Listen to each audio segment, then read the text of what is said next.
எல்லோருக்கும் வணக்கம். இன்றைக்கி இந்த பதிவின் மூலமாக நம்ம எதை பற்றி பார்க்குறோன்னா, நம்ம டிராக்டரில் குபாட்டா MU4501 இந்த டிராக்டரில் வந்து பார்த்திங்கன்னா டிராக்டருக்கு வந்து டாப் வந்து ஃபிக்ஸ் பண்ணியிருக்கோம்.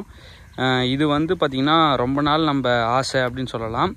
ஒரு 25,000 கிட்ட ஸ்பெண்ட் பண்ணி நம்ம டாப் வந்து பார்த்திங்கன்னா கிட்டத்தட்ட போட்டிருக்கோம். ஆடியோ சிஸ்டத்தோடு சேர்த்து சொல்கிறேன். ஸோ இதில் நான் என்னென்னலாம் விஷயம் பார்த்து பண்ணேன், நீங்கள் என்னென்ன விஷயம்லாம் பார்க்கணும். அது மட்டும் இல்லாமல் நம்ம ஒரு கடையில் போய் கொடுத்து பண்ணுறோம் அப்படின்னா அவங்க நம்மளுக்கு என்னென்னலாம் ஃபீட்பேக் வந்து கொடுத்தாங்க. ஸோ அதை பற்றி எல்லாத்தையுமே உங்ககிட்ட ஷேர் பண்ணிக்கலாம் அப்படின்றது தான் இந்த வீடியோ.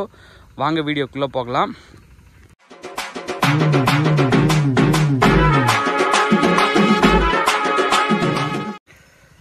ஸோ ஃபஸ்ட்டு வந்து பார்த்திங்கன்னா டாப்போட ரேட்டு மட்டும்னு வந்து பார்த்திங்கன்னா 19,200 ரூபாய் மொத்தம் செலவு ஆனது. இதை வந்து நாங்கள் அவங்கக்கிட்ட ரேட்டு கேட்க சொல்லும் போது 20,000 அதாவது 20,000 ரூபாய் வந்து சொல்லியிருந்தாங்க. அதிலிருந்து நம்ம 19,000 வந்து பார்த்திங்கன்னா ஃபைனலாக அட்வான்ஸ் கொடுத்து ரேட்டு வந்து பேசிட்டு வந்துட்டோம். இதில் எக்ஸ்ட்ரா ஒரு 200லாம் வந்து பார்த்திங்கன்னா நம்ம என்னென்னலாம் அடிஷ்னலாக சொல்கிறோமோ அதுக்கேற்ற மாதிரி வந்து பார்த்திங்கன்னா ப்ரைஸ் வந்து கொஞ்சம் வேரி ஆகும். அப்படி நான் எக்ஸ்ட்ரா சொன்னது என்னென்னு கேட்டிங்கன்னா, இந்த ரெக்ஸினிக்குள்ளே வந்து தெர்மாக்கோல் வந்து பார்த்திங்கன்னா வைக்க சொன்னேன். இந்த ஆட்டோ சீட்டுக்குள்ளே வைப்பாங்க ஒரு தெர்மாக்கோல். ஸோ அந்த தெர்மாக்கோல் வந்து பார்த்திங்கன்னா வைக்க சொன்னேன். ஸோ அதோட காஸ்ட்டு தான் வந்து பார்த்திங்கன்னா கிட்டத்தட்ட ஒரு 300 to 400 வந்துச்சு. அது வந்து பார்த்திங்கன்னா அடிஷ்னலாக ஆன காஸ்ட்டு. ஓகேங்களா, இதுதான் வந்து டாப்போட ரேட்டு.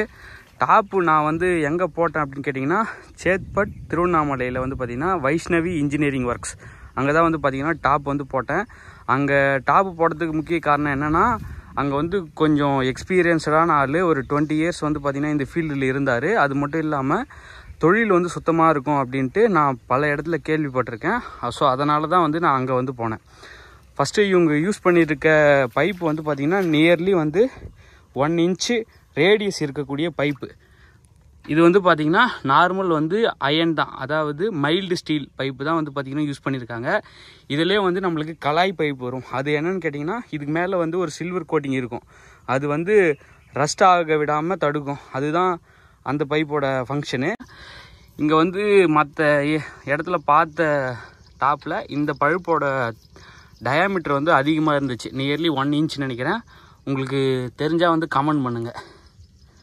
ஸோ அதனால் வந்து பார்த்திங்கன்னா இந்த பழுப்பு வந்து நான் வந்து போட சொல்லியிருந்தேன்.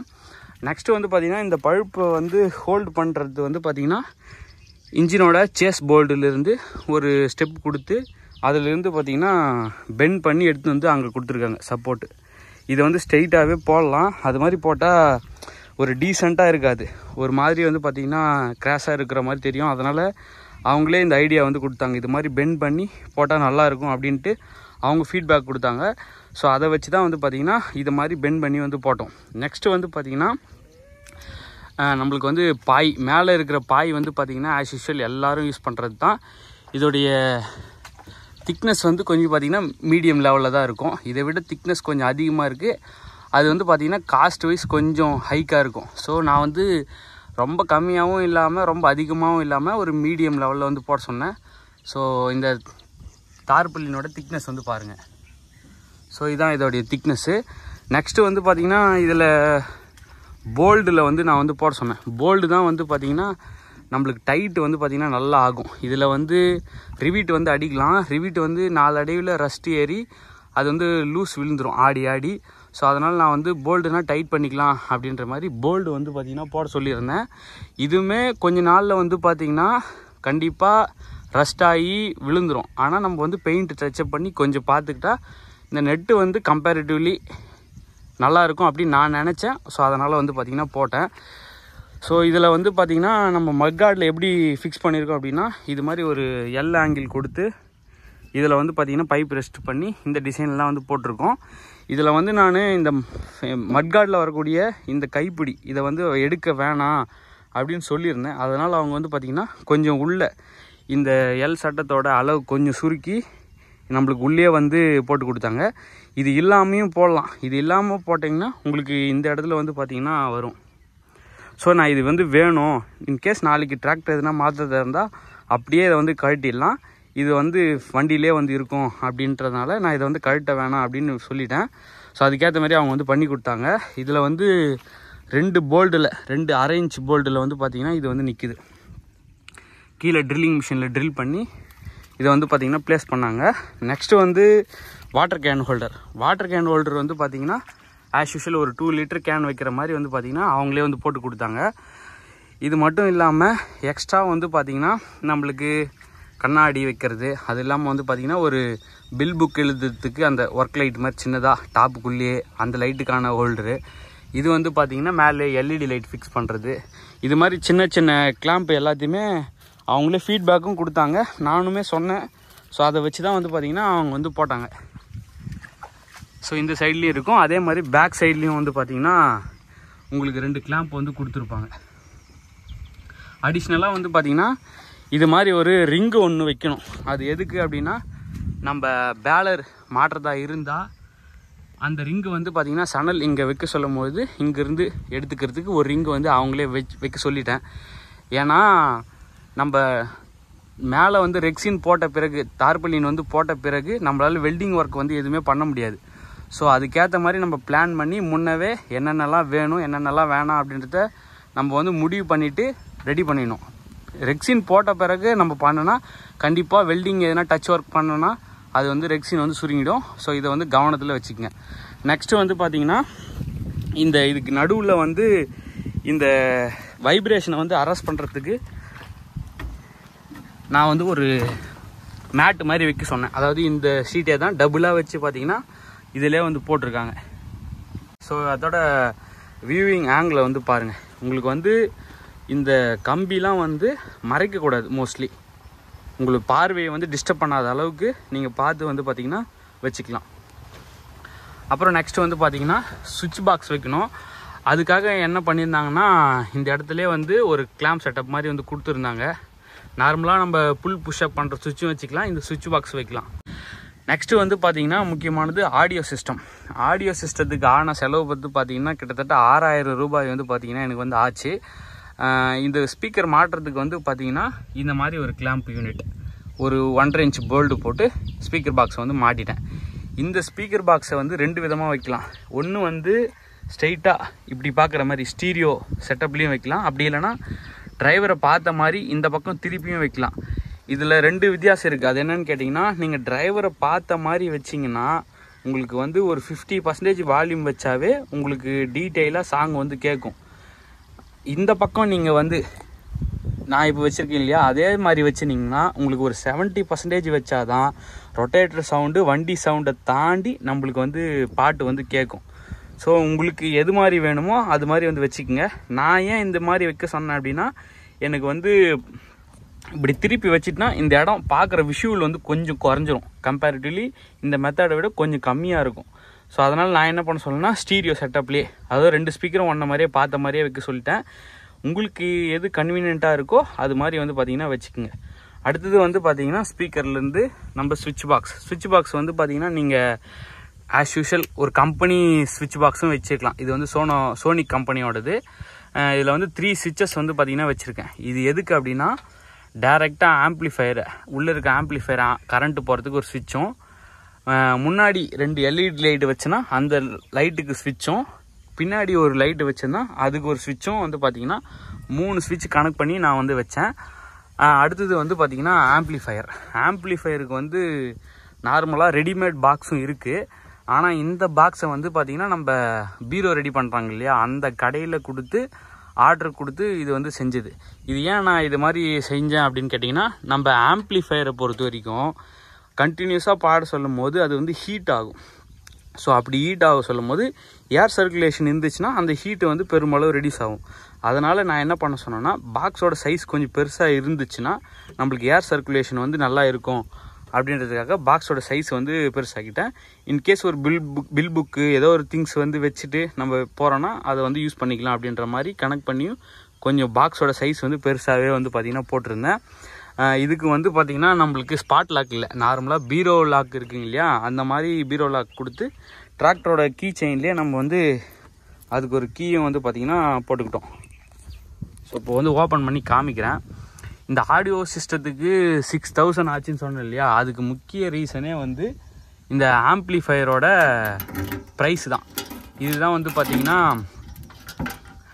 நான் யூஸ் பண்ணுற ஆம்ப்ளிஃபையரு. இதில் என்ன அட்வான்டேஜ்னு கேட்டிங்கன்னா, இதோட ஆடியோ உடையுது பார்த்தீங்களா, அந்த கம்ப்ளைண்ட் வந்து அதிகமாக இருக்காது. இது வந்து ஒரு ஸ்டீரியோ ஆம்ப்ளிஃபையர், அதாவது 2 ஸ்பீக்கரை வந்து சப்போர்ட் பண்ணோம். அதுவும் வந்து பார்த்திங்கன்னா 8 இன்ச்சு ஸ்பீக்கர் தான் நீங்கள் வந்து போடணும். அதுக்கு கம்மியாக போட்டாலும் உங்களுக்கு வந்து ஸ்பீக்கர் அந்த சவுண்ட் டெலிவரின்றது நல்லா இருக்காது, ஒரு இறையிற மாதிரி இருக்கும். இந்த ஆம்ப்ளிஃபையருக்கு வந்து பார்த்திங்கன்னா 8 இன்ச்சு ஸ்பீக்கர் கம்பல்சரியாக 2 வைக்கணும். அப்படி வச்சா தான் உங்களுக்கு வந்து நல்ல ஆடியோ குவாலிட்டி, அந்த லெஃப்ட் ரைட்டு மாறி வர்றது. ஸோ அடுத்தது இந்த ஆம்ப்ளிஃபையரோட ப்ரைஸ் வந்து பார்த்திங்கன்னா 2600 ரூபா. அடிஷ்னலாக இதில் என்ன பண்ண சொல்லியிருந்தேன்னா, ஒரு கூலிங் ஃபேனும் வந்து பார்த்திங்கன்னா வந்து வைக்க சொல்லியிருந்தேன். அது எதுக்குன்னா, நம்ம வெயில் நாட்களில் என்ன தான் நம்ம டாப்புக்குள்ளேயே ஆம்ப்ளிஃபையர் இருந்தாலும் ஒரு ஹீட் வந்து கண்டிப்பாக ஜென்ரேட் ஆகும். அந்த ஹீட்டை வந்து ரெடியூஸ் பண்ணணும், உள்ளே இருக்கக்கூடிய பிசிபி போர்டிலிருந்து உருவாகக்கூடிய ஹீட்டை வந்து வெளியே எடுத்துகிட்டு வரணும் அப்படின்னா நம்ம கம்பல்சரியாக ஃபேன் வச்சா நல்லா இருக்கும்னு எனக்கு தோணுச்சு. அதனால் வந்து பார்த்திங்கன்னா இதுக்கு உள்ளே இன்பில்டாக அடிஷ்னலாக நான் ஒரு டெக்னீஷியனை வச்சு ஒரு ஃபேனும் வந்து பார்த்திங்கன்னா ஃபிக்ஸ் பண்ணேன். இந்த பாக்ஸுக்கு ஆன செலவு வந்து பார்த்திங்கன்னா நம்மளுக்கு 1200 ரூபா வந்து பார்த்திங்கன்னா ஆச்சு. ஒரு 500லேயே இந்த பாக்ஸ் வந்து ரெடிமேடாக அவைலபிளாக இருக்குது. ஆனால் இருந்தாலும் நம்ம டிஃப்ரெண்ட்டாக பண்ணுவோம், கொஞ்சம் ஸ்பேஸ் வந்து அதிகமாக இருக்கணும் அப்படின்றதுக்காக இதை ஆர்டர் கொடுத்து செஞ்சது. முக்கியமான விஷயம், இந்த டோரை வந்து மேலே திறக்கிற மாதிரி வைங்க. சைடில் திறக்கிற மாதிரி வச்சிட்டிங்கன்னா நீங்கள் வண்டி ஓட்டிகிட்டு சொல்லும் போது அந்த டோர் வந்து இப்படி வந்து அடித்தாலோ இல்லை வந்து நீங்கள் பாட்டு மாற்ற சொல்லும் போது ஃப்ரண்ட்டை வந்து மறைக்கும். அப்படி மறைக்காத மாதிரி மேலே தூக்குன மாதிரி வந்து பார்த்திங்கன்னா வைங்க. ஸோ இதுவும் வந்து பார்த்திங்கன்னா அடிஷ்னலான ஒரு விஷயம். ஸோ நெக்ஸ்ட்டு வந்து பார்த்திங்கன்னா ஒயரிங் பொறுத்த வரைக்கும் வந்து பார்த்திங்கன்னா டெக்னீஷியன் வந்து கிட்டத்தட்ட வந்து பார்த்திங்கன்னா ஒரு 1200 ரூபா வந்து பார்த்திங்கன்னா கேட்டார். எதுக்குன்னா, இங்கே டிராக்டர்லேருந்து நம்மளுக்கு பவர் சப்ளை எடுத்து இந்த சுவிட்சுக்கு போயிட்டு ஆம்ப்ளிஃபையருக்கு போயிட்டு ஸ்பீக்கர் பாக்ஸுக்கு போயிட்டு அது மட்டும் இல்லாமல் ஃப்ரண்ட்டில் 2 LED லைட் வைக்கிறதுக்கு சேர்த்து 1200 ரூபா வந்து பார்த்திங்கன்னா கேட்டார். ஆனால் நம்மளுக்கு ஓரளவுக்கு விஷயம் தெரியும் அப்படின்றதுனால நம்மளே வந்து பண்ணிக்கலாம் அப்படின்ற மாதிரி நாங்கள் வந்து பார்த்திங்கன்னா முடிவு பண்ணோம். அப்படி முடிவு பண்ணி நாங்கள் எங்கேருந்து லைன் எடுக்கலாம் அப்படின்னு யோசிக்க சொல்லும் போது வந்து பார்த்திங்கன்னா, டிராக்டரை பொறுத்த வரைக்கும் பேட்டரியிலேருந்து ஸ்ட்ரெயிட்டாக ஒரு லைன் வர இடம் வந்து பார்த்திங்கன்னா, அதாவது ஒர்க்கிங் லைட் பின்னாடி இருக்கக்கூடிய போய் LED லைட் இருக்குங்க இல்லையா, இதுக்கு வந்து பேட்டரியிலேருந்து ஸ்ட்ரெயிட்டாக நம்மளுக்கு வந்து பார்த்திங்கன்னா கரண்ட் வந்து வந்துடும். பேட்டரியிலேருந்து ஸ்ட்ரெயிட்டாக ஃபியூஸ் வந்துட்டு ஃபியூஸ்லேருந்து வந்து பார்த்திங்கன்னா நம்மளுக்கு ஸ்ட்ரெயிட்டாக வந்து கரண்ட் இந்த இடத்துக்கு வந்துடும். இந்த இடத்துல ஸ்விட்ச் வச்சுருப்பாங்க டேரெக்டாக இங்கேயே. ஸோ அந்த ஸ்விட்ச் போட்டால் எரியும். ஸோ இதிலிருந்து லைன் எடுக்கலாம் அப்படின்ட்டு முடிவு பண்ணி நாங்கள் இதிலிருந்து ஃபஸ்ட்டு லைன் எடுத்தோம். அப்படி எடுக்க சொல்லும் போது என்ன ஆச்சுன்னு கேட்டிங்கன்னா, இதில் இருக்கக்கூடிய ஃபியூஸ் வந்து பார்த்திங்கன்னா போயிடுச்சு. இந்த ஃபியூஸ் பாக்ஸில் இருக்கக்கூடிய ஃபியூஸ் வந்து பார்த்திங்கன்னா போயிடுச்சு. அதுக்கு ரீசன் வந்து பார்த்திங்கன்னா, இந்த ஒர்க்கிங் லைட்டோட ஆம்ப்ஸ் வந்து பார்த்திங்கன்னா 5 ஆம்ப். ஆனால் ஆம்ப்ளிஃபையருக்கு தேவைப்படுற கரண்ட் வந்து பார்த்திங்கன்னா 10 ஆம்ப். ஸோ நம்மளுக்கு 5 ஆம்பை தாண்டி இந்த இடத்துல பவர் கன்சப்ஷன் ஆனதுனால நம்மளுக்கு வந்து பார்த்திங்கன்னா ஃபியூஸ் வந்து அடிக்கடி போயிட்டே இருந்துச்சு. ஸோ அதனால் நாங்கள் என்ன முடிவு பண்ணோம் அப்படின்னு கேட்டிங்கன்னா, ஸ்ட்ரைட்டாக பேட்டரியிலேருந்தே வந்து கரண்ட்டை வந்து எடுத்துடலாம் அப்படின்ட்டு நாங்கள் வந்து முடிவு பண்ணோம்.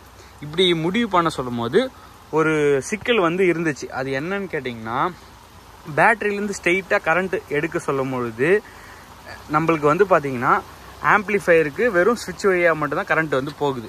நம்ம செல்ஃப் ஸ்டார்ட் பண்ண சொல்லும் போது செல்ஃப் மோட்டருக்கு மேலே இருக்கக்கூடிய சொலினாய்டு அப்படின்னு ஒரு சுவிட்ச் இருக்கும். ஸோ அந்த சுவிட்சில் வந்து பார்த்திங்கன்னா நம்மளுக்கு கரண்ட் வந்து பார்த்திங்கன்னா ஸ்டெப் அப் ஆகும். நார்மலாக 12 வோல்ட் பேட்டரியாக இருந்தாலுமே நம்மளுக்கு அந்த சொலினாய்டு வாயிலில் போயிட்டு வர சொல்லும் போது கரண்ட் வந்து பார்த்திங்கன்னா ஸ்டெப் அப் ஆகி தான் வரும். அப்படி வரதுனால தான் ஒரு சின்ன பேட்டரியே இவ்வளோ பெரிய இன்ஜினை வந்து ஸ்டார்ட் பண்ணுது. ஓகேங்களா? இது மாதிரி ஸ்டெப் அப் ஆகி வர சொல்லும் போது நம்மளுக்கு என்ன ஆகும்னா, இந்த ஆம்ப்ளிஃபையருக்கு உள்ளே இருக்கக்கூடிய ஐசி வந்து பார்த்திங்கன்னா டேமேஜ் ஆகும். கண்டிப்பாக ஒன்ஸு ஐசி வந்து டேமேஜ் ஆக ஆரம்பிச்சிச்சு அப்படின்னா உங்களுக்கு குவாலிட்டி வந்து பார்த்திங்கன்னா உடையும். ஆம்ப்ளிஃபையர் சவுண்டு வச்சிங்கன்னா சவுண்டு ஒழுங்காக வராது, பாடலோடைய டெலிவரி நல்லா இருக்காது, ஒரு ஸ்பீக்கர் ஒர்க் ஆகும், ஒரு ஸ்பீக்கர் ஒர்க் ஆகாமல் போயிடும். இது மாதிரி நிறைய கம்ப்ளைண்ட் வந்து பார்த்திங்கன்னா வரும்.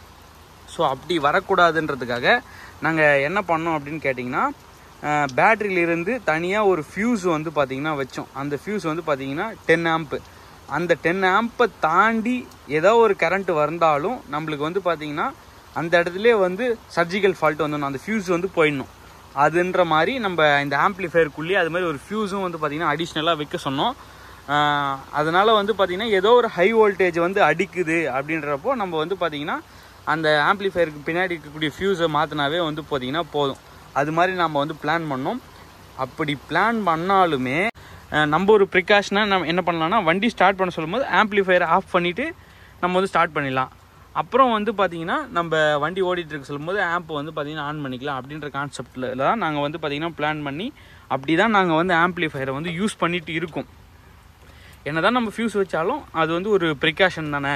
ஒரு டைம் ஆம்ப்ளிஃபயர் எடுத்து நம்ம ஃபியூஸ் மாற்றிட்டு இருக்க தேவையில்லை அப்படின்றதுக்காக நாங்கள் என்ன பண்ணியிருக்கோம்னா இது மாதிரி ஒரு மெத்தடை வந்து பார்த்திங்கன்னா ஃபாலோ பண்ணுறோம். ஓகேங்களா. நெக்ஸ்ட்டு வந்து பார்த்திங்கன்னா ஒயரிங். நான் ஒயரிங்கை பற்றி ஆல்ரெடி சொல்லியிருந்தேன். நாங்கள் வந்து பேக் லைட்டில் இருந்தோ இல்லை மற்ற ஏதாவது இடத்துல இருந்து இந்த சைடுக்கு போகிற இந்த லைட்டுக்கு போகிற ஏதாவது கரண்ட் எடுத்தாலும் இந்த ஃபியூஸ் பாக்ஸில் இருக்கிற ஃபியூஸ் வந்து பார்த்திங்கன்னா அவுட் ஆகிட்டே இருக்குது. ஸோ அதனால் நாங்கள் என்ன பண்ணோம் அப்படின்னா ஒயரிங்க்கு பேட்டரியிலேருந்தே ஸ்ட்ரெயிட்டாக வந்து பார்த்திங்கன்னா கனெக்ஷன் வந்து பார்த்திங்கன்னா எடுத்துட்டோம்.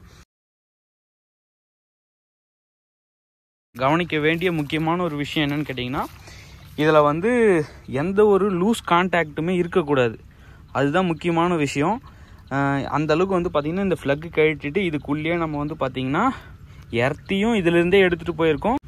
பாசிட்டிவ் சார்ஜையுமே நம்ம இதிலேருந்தே வந்து பார்த்திங்கன்னா எடுத்துகிட்டு போயிருக்கோம். இப்படி எடுத்துகிட்டு போக சொல்லும்பொழுது வெறுமனே ஒயர் போச்சுன்னா நாளடைவில் எங்கன்னா டச் ஆகிட்டு என்ன ஆகும்னா அந்த இடத்துல வந்து எர்த்து கான்டாக்ட் வந்து ஏற்படும். அந்த ஒயர் வந்து பார்த்திங்கன்னா வெட்டு விழுந்து அந்த இடத்துல எதுனா ஷார்ட் சர்க்கியூட் ஆகும். அது ஆகக்கூடாது அப்படின்றதுக்காக இந்த இடத்துல இருந்தே நம்ம வந்து பார்த்திங்கன்னா டியூப், ஒரு டிரான்ஸ்பரண்டான டியூப் வந்து பார்த்திங்கன்னா போட்டு வந்து பார்த்திங்கன்னா எடுத்துகிட்டு போயிருக்கோம். இப்படி ரூட் பண்ண சொல்வதையும் வந்து பார்த்திங்கன்னா நம்ம டேக் போட்டு வந்து பார்த்திங்கன்னா பண்ணியிருக்கோம்.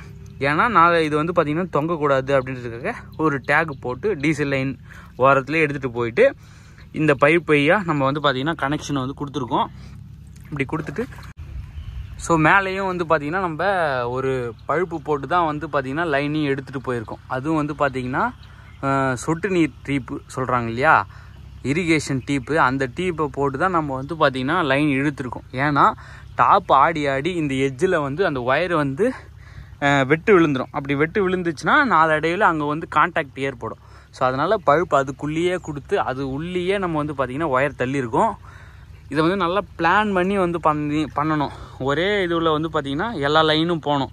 நீங்கள் ஒன்ஸ் மறந்துட்டு இது மாதிரி டேக் போட்டிங்கன்னா மறுபடியும் உங்களால் லைன் வந்து தள்ள முடியாது. இது எல்லாத்தையும் பிளான் பண்ணி வந்து பண்ணணும். ஸோ அப்படி பண்ணிவிட்டு இந்த பாக்ஸுக்குள்ளே வந்து பார்த்திங்கன்னா நம்மளுக்கு ஆம்ப்ளிஃபயர் கரண்ட்டு போகுது. டேரெக்டாக பேட்டரியிலேருந்து எடுக்கிறதுனால அந்த ஆம்ப்ளிஃபயர் உள்ளே ஒரு ஃபியூஸும் நம்ம வந்து அடிஷ்னலாக வைக்க சொல்லியிருந்தோம். இதுக்குள்ளே லைன் போகுது.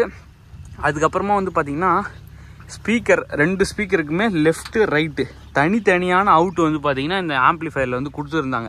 ஒரு ஆம்ப்ளிஃபயரில் வந்து பார்த்திங்கன்னா ஒரே ஸ்பீக்கர் லைன் இருக்கும், அதில் 2 ஸ்பீக்கர் வந்து பார்த்திங்கன்னா வச்சுப்போம். ஆனால் இந்த ஆம்ப்ளிஃபயரை பொறுத்த வரைக்கும் லெஃப்ட்டு ரைட்டு அதுக்கு தனித்தனியான லைன் வந்து கொடுத்துருந்தாங்க.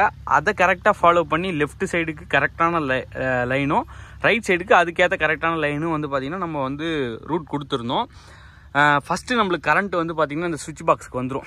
மெயினாக பேட்டரியிலேருந்து வந்தோடனே சுவிட்ச் பாக்ஸுக்கு வந்துடும். இந்த சுவிட்ச் பாக்ஸில் இருந்து தான் எல்லா இடத்துக்கும் பவர் சப்ளை வந்து போகும்.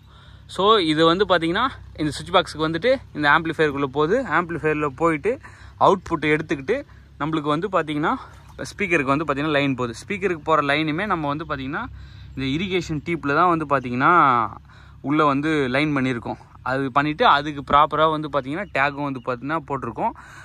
அடுத்தது வந்து பார்த்திங்கன்னா முக்கியமானது, இந்த ஸ்பீக்கர் பாக்ஸ் வந்து பார்த்திங்கன்னா சாரலில் மழையில் வந்து நனையுது. அது நனையக்கூடாது அப்படின்றதுக்காக நான் என்ன பண்ணியிருக்கேன்னா டிராக்டரோட டியூப் இருக்குங்க இல்லையா, டயரில் இருக்கக்கூடிய டியூப், அது வந்து பார்த்திங்கன்னா வேஸ்ட்டாக இருந்துச்சு. அந்த வேஸ்ட்டான டியூப்பை வந்து பார்த்திங்கன்னா இதில் வந்து இந்த பாக்ஸ் மாட்ட சொல்லும்போது உள்ளே தள்ளி மாட்டிட்டு நெட்டு போட்டு டைட் பண்ணிட்டேன். அது இல்லாமல் வந்து பார்த்திங்கன்னா தொங்குற இடங்களில் வந்து ப்ராப்பராக ஸ்க்ரூ போட்டு வந்து பார்த்திங்கன்னா ஒரு பார்க்குறதுக்கு டீசெண்டான லுக்கில் இருக்கிற மாதிரி ஸ்க்ரூ போட்டு இதை வந்து பார்த்திங்கன்னா ஃபிக்ஸ் பண்ணியிருக்கேன். இது எதுக்கு யூஸ் ஆகும் அப்படின்னா, ரொட்டேட்டரோட சகதி வந்து பட்டாலோ இல்லை மழை சாரலில் பட்டாலோ இந்த பாக்ஸ் வந்து உட்டன் பாக்ஸ் தானே, அதை வந்து நம்மளுக்கு வந்து தண்ணி ஏறி ஒரு மாதிரி பூஞ்சை பிடிக்க வைக்கும். அது மாதிரி பூஞ்சை பிடிக்க வைக்கக்கூடாதுன்றதுக்காக நான் அது மாதிரி வந்து பிளான் பண்ணி வந்து பார்த்திங்கன்னா பண்ணேன். ஸோ அதே மாதிரி தான் இந்த பாக்ஸும், இந்த பாக்ஸ்லேயும் வந்து பார்த்திங்கன்னா அதே மாதிரி டியூப் கொடுத்து நான் வந்து பார்த்திங்கன்னா சாரலோ மழை தண்ணியோ படாத மாதிரி கொடுத்துருக்கேன்.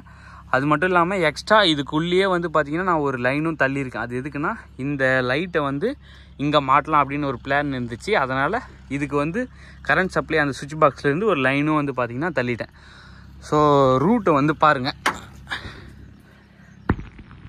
இப்படி வந்து டாப்புக்குள்ளேயே அந்த ஸ்பீக்கருக்குள்ளே போயிட்டு முடிஞ்ச வரைக்கும் ஒயர் வெளியே தராத மாதிரி தெரியாத மாதிரி பார்த்துக்கிட்டு அப்படியே ரூட் பண்ணிட்டோம். சுவிட்ச் பாக்ஸுக்கு லைன் வர மாதிரி இது மாதிரி ஒரு ப்ராப்பரான ஒயரிங்கை நாங்களே வந்து பார்த்திங்கன்னா பண்ணோம். இது மாதிரி பண்ணுறதுனால 2 அட்வான்டேஜ் இருக்குது. என்னென்னா நாளைக்கு ஒரு பிரச்சனை வந்தாலும் நம்மளே அட்டன் பண்ணி பார்க்க முடியும். அது இல்லாமல் இதை பற்றியான நாலேஜ் வந்து நம்மளுக்கு வந்து இருக்கும். ஏன் அது முக்கியமானது ஏன்னு கேட்டிங்கன்னா, இப்போ வேறு யாரோ பண்ணியிருந்தாங்க அப்படின்னா ஒரு அர்ஜென்ட்டுக்கு ஏதோ ஷார்ட் சர்க்யூட் ஆகுது அப்படின்றப்பெல்லாம் வந்து அவங்கள வந்து கால் பண்ணி கூப்பிட்டு வர வைக்க முடியாது. ஸோ நம்மளே பண்ணுறதுனால ஒரு சாட்டிஸ்ஃபேக்ஷனும் கிடைக்கும். அது இல்லாமல் இதை பற்றியான நாலேஜும் நம்மளுக்கு வந்து பார்த்திங்கன்னா தெளிவாக இருக்கும். அதுதாங்க இந்த ஆடியோ செட்டப்பு. இந்த ஆடியோ செட்டப்புக்கான காஸ்ட் 1 by 1 நான் வந்து சொல்கிறேன்.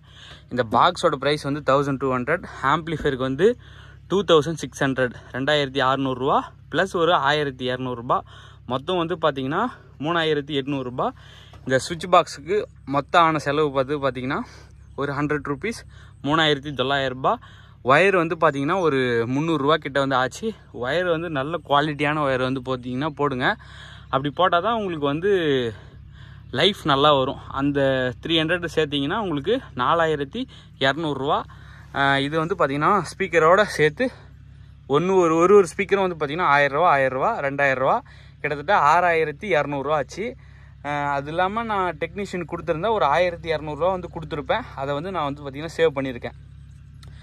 ஸோ தோராயமாக பார்த்திங்கன்னா இந்த ஆடியோ செட்டப்புக்கு ஒரு 6000 ரூபாயும், டாப்புக்கு வந்து ஒரு 19000 ரூபாயும், நம்மளுக்கு கிட்டத்தட்ட வந்து பார்த்திங்கன்னா 25000 ரூபாய் வந்து பார்த்திங்கன்னா இந்த டாப் போடுறதுக்கு வந்து ஆச்சு. டாப்போட ப்ரைஸ், அந்த ஆடியோ சிஸ்டத்தோட ப்ரைஸ், இது எல்லாத்தையும் சேர்த்து எனக்கான ப்ரைஸு. நான் என்னென்ன விஷயம்லாம் கற்றுக்கினேன், நீங்கள் என்னென்ன விஷயம்லாம் பண்ணலாம் அப்படின்றது எல்லாத்தையுமே வந்து நான் வந்து சொல்லிட்டேன். இதில் எனக்கு டிஸ்அட்வான்டேஜாக இருந்த ஒரு விஷயம் என்னன்னு கேட்டிங்கன்னா, இந்த டாப்போட லென்த் இருக்குங்க இல்லையா, இதை இன்னும் கொஞ்சம் வந்து பார்த்திங்கன்னா இன்க்ரீஸ் பண்ணியிருக்கலாம் அப்படின்ற ஒரு ஐடியாவும் இருந்துச்சு. அதாவது இந்த லென்த்தை இன்னும் கொஞ்சம் இழுத்துருந்தால் மேபி இந்த ஸ்பீக்கர் பாக்ஸ் உள்ளேயே அடங்கியிருக்கும். ஸோ அது வந்து நான் பண்ண மிஸ்டேக் அப்படின்னு நான் நினைக்கிறேன். நீங்கள் பண்ண சொல்லும் போது கொஞ்சம் லென்த்தாக போட்டு அந்த மிஸ்டேக் வராதபடி வந்து பார்த்துக்குங்க. அப்படி பார்த்துட்டிங்கன்னா உங்களுக்கு வந்து நல்லபடியாக இருக்கும். அப்புறம் முக்கியமான ஒரு விஷயம், இந்த லென்த்தையும் வந்து பார்த்திங்கன்னா நீங்கள் கொஞ்சம் கூட வச்சுக்கலாம். அப்படி வச்சுக்கிட்டிங்கன்னா உங்களுக்கு சாரல் இன்னுமே வந்து அடிக்காது. அதையும் வந்து பார்த்திங்கன்னா மைண்டில் வச்சுக்கோங்க. அதே மாதிரி நீங்கள் டிரைவர் சீட்லேருந்து பார்த்தாலும் இந்த விஷுவலும் உங்களுக்கு வந்து தெரியணும். அதையும் கணக்கு பண்ணி தான் நீங்கள் வந்து போடணும். ஸோ இது 2 விஷயத்தையும் நீங்கள் கொஞ்சம் மைண்டில் வந்து பார்த்திங்கன்னா வச்சுக்கோங்க. அவ்வளோதாங்க இந்த வீடியோ. இதில் எவ்வளோ இந்த டாப்பு போடுறதுக்கு ப்ரைஸ் ஆச்சு, இதில் என்னென்ன விஷயம்லாம் நான் கற்றுக்கிட்டேன், என்னென்ன விஷயம்லாம் நான் பண்ணேன், நீங்கள் என்னென்னலாம் அப்டேட் பண்ணலாம் அப்படின்றது எல்லாத்தையுமே பார்த்தோம். இவ்வளோ நேரம் நம்ம வீடியோ பார்த்துருந்த அனைத்து நல்ல உள்ளவங்களுக்கும் நன்றி. வணக்கம். ஜெய்ஹிந்த்.